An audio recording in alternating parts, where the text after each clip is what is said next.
ગઈકાલે ચેન્નઈમાં યોજાયેલા પીએમ મોદીના મેગા રોડ શોમાં જનતાનું ઘોડાપૂર. પીએમએ સોશિયલ મીડિયા પર વિડીયો શેર કરી વ્યક્ત કર્યો આભાર. તો આજે તમિલનાડુના વેલ્લોરમાં ગજવી જનસભા. પીએમએ કહ્યું કે ડીએમકે એટલે ફેમિલી પોલિટિક્સ, ભ્રષ્ટાચાર અને એન્ટી તમિલ કલ્ચર.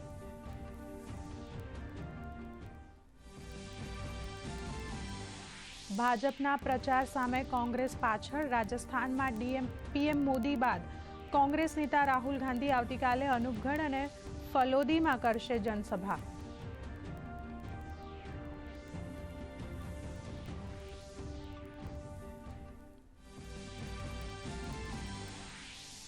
ચૂંટણીના રણમાં મતદારોને લલચાવવા ઉતર્યા ભાજપના સ્ટાર પ્રચારક. અમિત શાહ પશ્ચિમ બંગાળ અને બિહારમાં સંભાળશે કમાન, તો યોગી આદિત્યનાથ જમ્મુ કાશ્મીરના કઠુઆમાં કરશે રેલી. કોંગ્રેસ અને ઇન્ડી ગઠબંધનના નેતાઓએ કરી પ્રચારની અપીલ.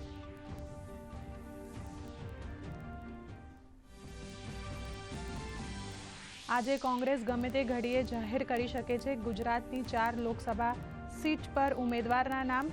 કોંગ્રેસ પ્રભારી મુકુલ વાસનિકનું મોટું નિવેદન. આવતીકાલથી કોંગ્રેસ પ્રચાર કરશે તેજ.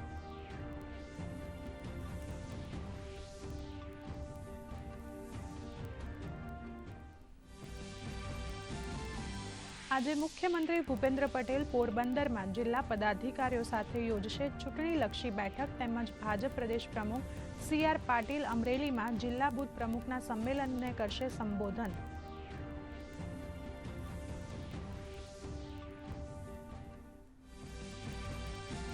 ગુજરાતમાં હીટવેવની ચૂંટણી પ્રચાર પર અસર. કચ્છમાં ગરમીનો પારો 41 ડિગ્રીને પાર જવાની શક્યતા.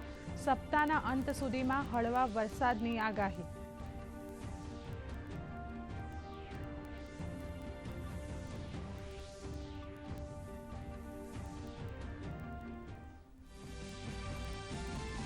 શેર બજારમાં સતત તેજીનો માહોલ. સેન્સેક્સ 74,900 જ્યારે નિફ્ટી 22,700ના સ્તર પર. મેટલ અને એનર્જી સેક્ટર્સમાં પણ તેજી સાથે સોના ચાંદીના ભાવમાં પણ ફરી વધારો. ડોલર સામે રૂપિયો 83.21ની મજબૂતાઈ પર.